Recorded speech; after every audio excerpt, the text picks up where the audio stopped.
Αν υπάρχουν δύο πράγματα στα οποία όλοι οι φιλάθλοι στην Αγγλία μπορούν να συμφωνήσουν ανεξάρτητα από το τι ομάδα υποστηρίζουν, είναι πρώτον, ότι κανείς δεν πρέπει να αγοράζει την εφημερίδα Sun, και δεύτερον, ότι αυτό που έγινε στη Wimbledon το 2002 είναι το χειρότερο πράγμα που μπορεί να γίνει σε κάποιον φιλαθλό σε οποιαδήποτε ομάδα.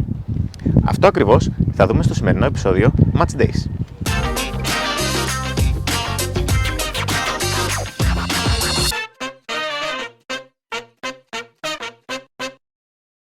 Η ιστορία της Wimbledon μπορεί να χωριστεί σε δύο μέρη, σε όσα έγιναν πριν από το 2002 και σε όσα έγιναν μετά από αυτή τη χρονιά. Το λόγο αυτού του διαχωρισμού θα τον δούμε ευθύς αμέσως. Η Wimbledon ιδρύθηκε το 1888 και μέχρι το 1977 αγωνιζόταν μόνο σε non-league κατηγορίες. Από εκείνη τη χρονιά όμως και με αποκορύφωμα το 1988, όταν η Crazy Gang του Vinnie Jones κατέκτησε το FA Cup, βρισκόταν σταθερά στις μεγάλες κατηγορίες της Αγγλίας.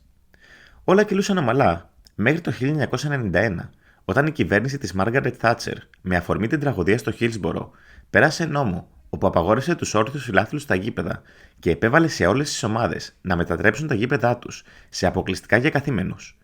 Το γήπεδο της ομάδας όμως, το Plough Lane, δεν είχε τις υποδομές για αυτή την αλλαγή. Συνεπώς η Wimbledon έπρεπε να βρει νέα έδρα. Από τότε και για 10 χρόνια αγωνιζόταν στο Selhurst Park της Crystal Palace, ψάχνοντας παράλληλα νέα έδρα, και το 2001 η ιδέα της μετακόμισης της ομάδας 90 χιλιόμετρα μακριά και συγκεκριμένα στο Milton Keynes εγκρίθηκε από την FA. Έτσι γεννήθηκε η Milton Keynes Dons, η οποία όχι μόνο πήρε το όνομα Dons, όπου ήταν το παρατσούκλι της Wimbledon, αλλά και όλα τα κύπελά της, καθώς και την ιστορία της ομάδας. Οι φιλάθλοι της Wimbledon δεν έμειναν όμως με σταυρωμένα τα χέρια, και το Μάιο του 2002 στην Fox and Grapes Pub ήταν η αρχή μιας νέας ιστορίας. Τότε ήταν που οι φίλαθλοι της ομάδας, σε αυτήν εδώ την pub, πίνοντας από αυτά εδώ τα ποτήρια, αποφάσισαν να χτίσουν την ομάδα από την αρχή. Στην ίδια pub, όπου το 1890 οι παίκτες της ομάδας άλλαζαν πριν τους αγώνες, και στην ίδια pub, όπου το 1989 η τρελοπαρέα του Vinnie Jones έπιναν τις μπύρες τους πριν από τον τελικό του FA Cup. Σε μια pub λοιπόν γεννήθηκε η AFC Wimbledon, μια ομάδα η οποία μέχρι και σήμερα ανήκει στους φιλάθλους της. Ξεκινώντας από το 0 και από την ένατη κατηγορία της Αγγλίας, η ομάδα 20 χρόνια αργότερα έχει φτάσει να βρίσκεται στο ίδιο επίπεδο με τη μεγάλη της εχθρό και μάλιστα πριν 2 χρόνια κατάφερε με χρήματα των φιλάθλων της να χτίσει και νέο γήπεδο. Αυτό το νέο γήπεδο θα επισκεφτούμε σήμερα, αλλά πριν ξεκινήσουμε θα μας πει κάποια πράγματα για το γήπεδο ο ιστορικός του Pub Tales, Παναγιώτης Χαρτοκόλλης. Το νέο Plough Lane χτίστηκε ακριβώς 182 μέτρα μακριά από το παλιό. Στο σημείο που χτίστηκε το νέο Plough Lane, παλαιότερα γίνονταν αγώνες για σκύλους τύπου Greyhound.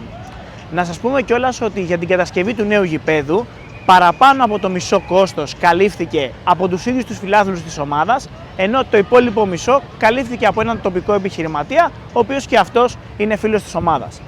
Απότερος σκοπός των φίλων της ομάδας και της διοίκησης είναι να επεκταθεί η χωρητικότητα του γήπεδου στις 20.000 θέσεις. Τέλος, να επισημάνουμε ότι το μάτς που θα δει ο Θοδωρής θα είναι το πρώτο μεταξύ Wimbledon και MK Dons που θα γίνει στο νέο Plough Lane με την παρουσία κόσμου. Αλλά αρκετά από εμάς. Οπότε τι λέτε, πάμε να ξεκινήσουμε.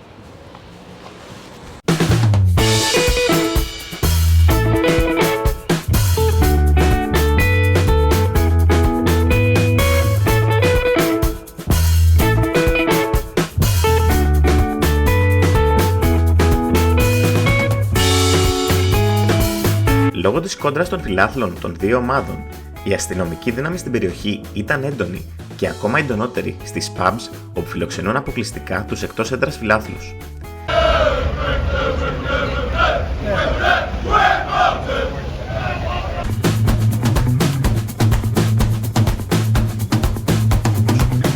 Μια πολύ καλή επιλογή για pub πριν από τον αγώνα είναι η Corner Pin, στην οποία συγκεντρώνονται πολλοί φίλοι της Wimbledon, αλλά σας έχουμε μια καλύτερη και πιο ιδιαίτερη επιλογή, την οποία θα δείτε αργότερα. Αν συλλέγετε καρφίτσες ομάδων όπως εμείς, έξω από το γήπεδο θα βρείτε τον άνθρωπό σας. Ο κύριος Στέρι, παλιός παίκτης της Sunday League, έχει έναν πάγκο στο Plough Lane, όπου πουλάει καρφίτσες κυρίως από ομάδες των non-league κατηγοριών. Μπορείτε να βρείτε βέβαια και καρφίτσες από κάποιες ομάδες των κορυφαίων κατηγοριών.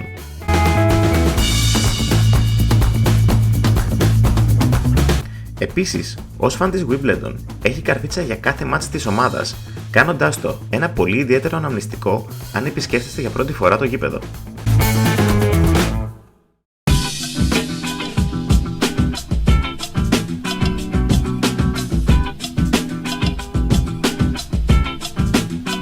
Πρώτη στάση για σήμερα, η μπουτίκ της ομάδας για το shopping θεραπεία μας.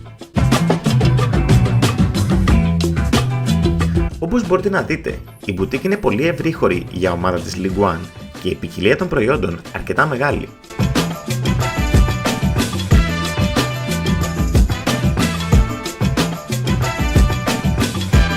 Οι αναφορές της ομάδας για την επιστροφή στο πραγματικό της σπίτι πάντως είναι έντονες σε όλο το κατάστημα.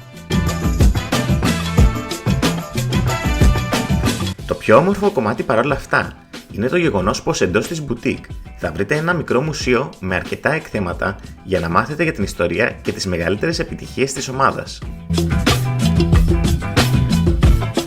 Η είσοδος είναι δωρεάν και αν βρεθείτε στο γήπεδο, σας προτείνουμε να περάσετε μια βόλτα από εδώ και να γνωρίσετε και τους φιλάθλους της ομάδας που το τρέχουν με τόση αγνή αγάπη για την ομάδα.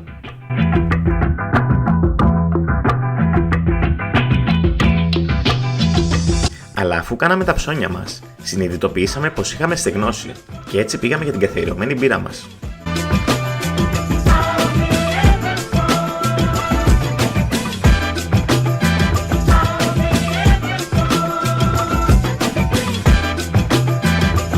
Αν σκέφτεστε πώς γίνεται να μπαίνουμε στο γήπεδο χωρίς να έχουμε πάει σε pub πριν από αυτό, καλά κάνετε. Αλλά εδώ είναι και η ιδιαιτερότητα αυτού του γηπέδου. Εντός αυτού λοιπόν θα βρείτε την The Phoenix, η οποία όπως μπορείτε να δείτε είναι μια κανονικότατη pub εντός του γηπέδου και μπορείτε να πιείτε την μπύρα σας και να δείτε τα μάτς της Premier League πριν από το μάτς της Wimbledon.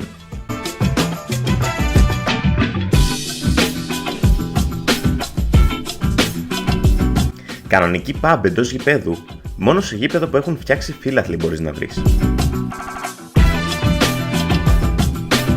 Μάλιστα στην pub αυτή θα βρείτε και τη δική της μπύρα, την Crazy Gang, η οποία είναι αφιερωμένη στην ομάδα της Wimbledon και όταν βρεθείτε εδώ, μην χάσετε την ευκαιρία να τη δοκιμάσετε, μιας και η γεύση της είναι καταπληκτική.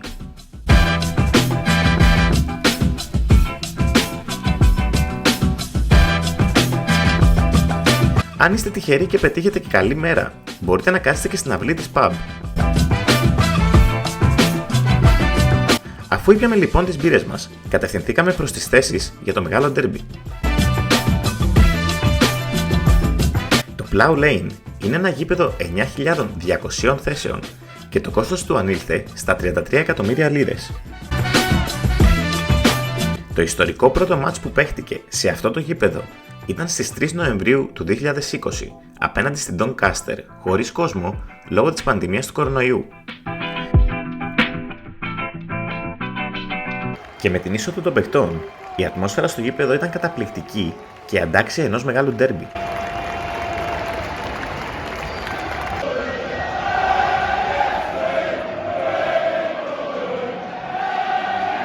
Και τα συνθήματα μόνο φιλικά δεν ήταν.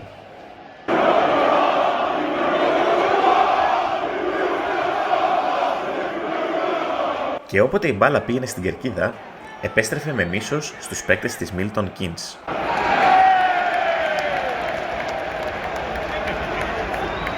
Και οι VIP θέσεις ήταν κλεισμένες για το σημερινό ντέρμπι. Η μασκότ της ομάδας, ο Haydon, κάθε φορά μετά την έναρξη του μάτς τρέχει να πάρει τη θέση του στους οργανωμένους φιλάθλους της ομάδας. Και όπως μπορείτε να δείτε, κάποιες φορές είναι και οργανωτής της κερκίδας.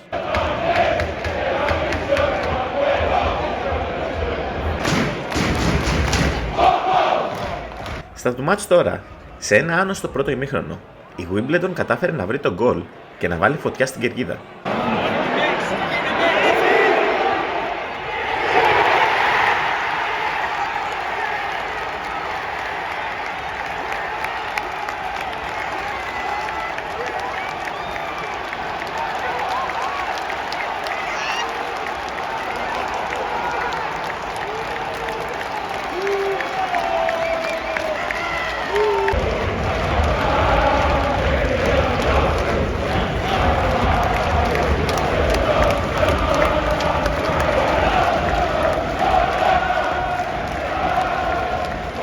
Και με το σφύριγμα του ημιχρόνου πήγαμε να δοκιμάσουμε την κουζίνα του γηπέδου. Αν θέλετε να το παίξετε βρετανικά και να πάρετε κάποια πίτα, να είστε σίγουροι πως δεν θα απογοητευτείτε.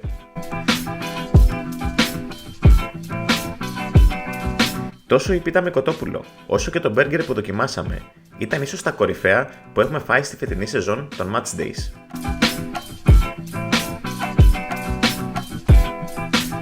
Και με την ευκαιρία να πούμε και ένα μπράβο στη Wimbledon, γιατί στηρίζει έμπρακτα τη βιώσιμη κατανάλωση μπύρας. Το νούμερο 3, ο Dean Lewington, είναι ο μόνος πρώην παίκτης της Wimbledon που παραμένει από το 2002 στο ρόστερ της Milton Keynes. Γι' αυτόν τον λόγο και η υποδοχή του κάθε φορά είναι ανάλογη.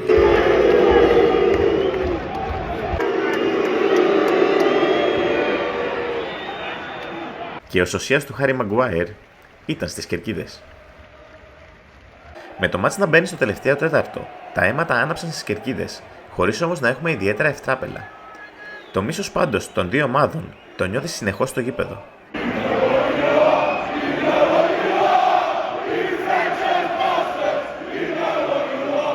Η Milton Keynes ήταν ανώτερη στο δεύτερο ημίχρονο και πίεζε για την ισοφάριση. Και η πίεση απέφερε καρπούς με την οβίδα του δανεικού από την Tottenham, Troy Parrott, στο 80 λεπτό.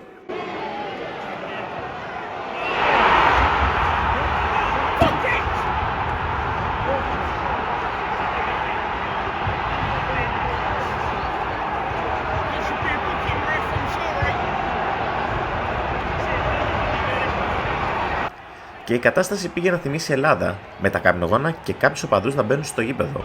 Αλλά γρήγορα η ατμόσφαιρα ηρέμησε και δόθηκε συνέχεια στο μάτς.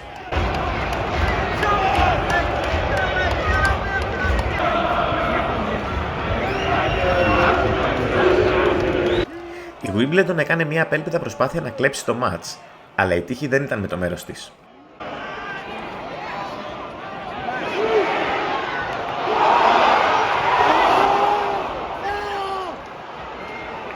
Και το σφύριγμα της λήξης είδε και τις δύο ομάδες να φεύγουν απογοητευμένες από το γήπεδο, με τη Milton Keynes να χάνει 2 βαθμούς στην προσπάθεια απευθείας ανόδου και του Wimbledon από την άλλη να βλέπει την κλεψίδρα να αδειάζει στην προσπάθεια να μείνει στην κατηγορία.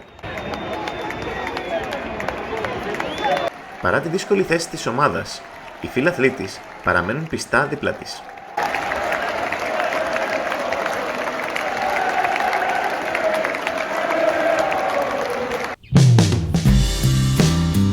Η ιστορία της Wimbledon και το πώς οι οπαδοί της κατάφεραν να δημιουργήσουν από το μηδέν την ομάδα που τους έκλεψαν τα μεγάλα κεφάλια είναι για εμάς η πιο όμορφη ιστορία του αγγλικού ποδοσφαίρου. Γι' αυτό και η επίσκεψή μας στο νέο γήπεδο που έφτιαξαν οι φίλαθλοι και δει σε αυτό το μεγάλο ντέρμπι ήταν μια πολύ ξεχωριστή εμπειρία για εμάς. Μέσα σε αυτά τα 20 χρόνια, ο πρόεδρος της Milton Keynes επέτρεψε να επιστραφούν τα τρόπαια και όλη η ιστορία της ομάδας πίσω στη Wimbledon. Το μόνο που έχει απομείνει πλέον, όπως λένε οι φίλοι της Wimbledon, είναι να φύγει και τον Dons από το όνομα της αντιπάλου τους. Τότε μόνο αυτή η παρέα που συγκεντρώθηκε στην Fox and Grapes Pub το 2002 θα νιώσει πως όσα έχασαν εκείνη τη χρονιά κατάφεραν να τα πάρουν πίσω στο ακέραιο. Σας ευχαριστούμε πολύ που κάτσατε μέχρι το τέλος του βίντεο και αν σας άρεσε θα χαρούμε να μας κάνετε ένα like στο βίντεο και μια εγγραφή στο κανάλι μας. Σε αυτό το επεισόδιο επιστρέφουμε και πάλι στα δωράκια όπως είχαμε υποσχεθεί και στο προηγούμενο και έχουμε το κλασικό Match Day Program από το μεγάλο Derby και δεύτερο δώρο, το Brelock της Wimbledon. Ο τρόπος να το κερδίσετε είναι απλός, το μόνο που έχετε να κάνετε είναι να γράψετε ένα σχόλιο από κάτω και αν θέλετε να διπλασιάσετε τις συμμετοχές σας μπορείτε να μπείτε στο αντίστοιχο post στο Facebook και να γράψετε και εκεί ένα σχόλιο. Τέλος, θα χαρούμε πολύ να μας ακολουθήσετε στα social media, τα οποία βλέπετε στο αριστερό μέρος της οθόνης σας, καθώς και στο Spotify, όπου κάθε 3 εβδομάδες ανεβάζουμε και ένα καινούριο podcast. Αυτά από εμάς. Μέχρι το επόμενο Pub Tales βίντεο, να είστε καλά, να πίνετε μπύρες, να βλέπετε μπάλα και να διαβάζετε Pub Tales.